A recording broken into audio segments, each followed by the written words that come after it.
Hi welcome to my mini vlog. ಇದು Tuesday and Wednesday vlog ಆಗಿರುತ್ತೆ. ಇನ್ನು Tuesday leg piece ತೊಗೊಬಂದಿದ್ರು ನನ್ನ ಮಗನಿಗೆ ಅಂತ ಕಬಾಬ್ ಮತ್ತು ಸಾಂಬಾರು ಮಾಡಿಬಿಟ್ಟು ಊಟಕ್ಕೆ ಬಡಿಸ್ಕೊಟ್ಟಿದ್ದೆ. ಇನ್ನು ವೆಡ್ನೆಸ್ಡೇ ಕಂಟಿನ್ಯೂಷನ್ನು ಸ್ವಲ್ಪ ಪಿಲ್ಲೋ ಕವರ್ಸು ಬೆಡ್ ಸ್ಪ್ರೆಡ್ಸ್ ಎಲ್ಲ ಚೇಂಜ್ ಮಾಡಬೇಕಾಗಿತ್ತು. ಈ ಮನೆಗೆ ಬಂದಾಗ ಚೇಂಜ್ ಮಾಡಿದ್ದು ಅಂದ್ಬಿಟ್ಟು ಅದನ್ನೆಲ್ಲ ಕ್ಲೀನ್ ಮಾಡ್ಕೊಂಡು ಚೇಂಜ್ ಮಾಡಿಕೊಂಡೆ. ಆಮೇಲೆ ನನ್ನ ಹಸ್ಬೆಂಡ್ ಮಧ್ಯಾಹ್ನ ಊಟಕ್ಕೆ ಏನು ಮಾಡಲಿ ಅಂದರೆ ಏನಾದ್ರು ಮಾಡ್ಕೊಳ್ಳಿ, ನಾನೇನು ನಾನ್ ವೆಜ್ ತರಲ್ಲ ಅಂತ ಹೇಳಿಬಿಟ್ಟು ನಾನು ಬೇಳೆ ಸಾಂಬಾರು ಹೀರೆಕಾಯಿ ಎಲ್ಲ ಹಾಕಿ ಬೇಳೆ ಸಾಂಬಾರು ಮಾಡಿಟ್ಟಾದ್ಮೇಲೆ ಚಿಕನ್ ತೊಗೊಬಂದಿದ್ದೀನಿ, ಏನಾದರೂ ಮಾಡ್ಕೊಡಮ್ಮ ಅಂದರು.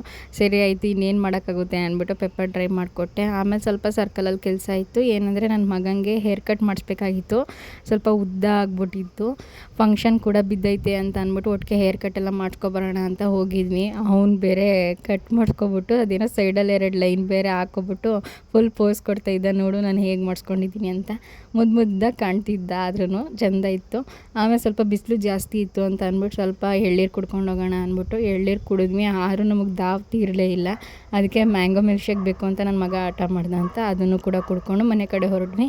ಇನ್ನು ಸಂಜೆ ಮೇಲೆ ನಮ್ಮ ಅತ್ತೆದು ಕೈ ಫ್ರ್ಯಾಕ್ಚರ್ ಆಗಿತ್ತಲ್ಲ, ಅದ್ರದ್ದು ಬ್ಯಾಂಡೇಡ್ ಎಲ್ಲ ತೆಗೆಸ್ಬೇಕಾಗಿತ್ತು. ಅದನ್ನು ತೆಗೆಸ್ಕೊಂಡು ಮನೆ ಕಡೆ ಬಂದಮೇಲೆ RCB ಮ್ಯಾಚ್ ನಡೀತಾ ಇತ್ತು. ಕೊನೆಗೂ ನಮ್ಮ RCBನೇ ವಿನ್ ಆಯಿತು. RCB ಅಂದರೆ ಸುಮ್ಮನೆ, ಯಾರ್ಯಾರು RCB ಫ್ಯಾನ್ಸ್ ಇದ್ದೀರಾ ಅವರೆಲ್ಲ ಕಮೆಂಟ್ ಮಾಡಿ. ಹಾಗೆ ಈ ವ್ಲಾಗ್ ಇಷ್ಟ ಆಗಿರೆ ಹೀಗೆ ನನ್ನ ಸಪೋರ್ಟ್ ಮಾಡ್ತಾರೆ, ಲೈಕ್ ಮಾಡ್ತಾಯಿರಿ.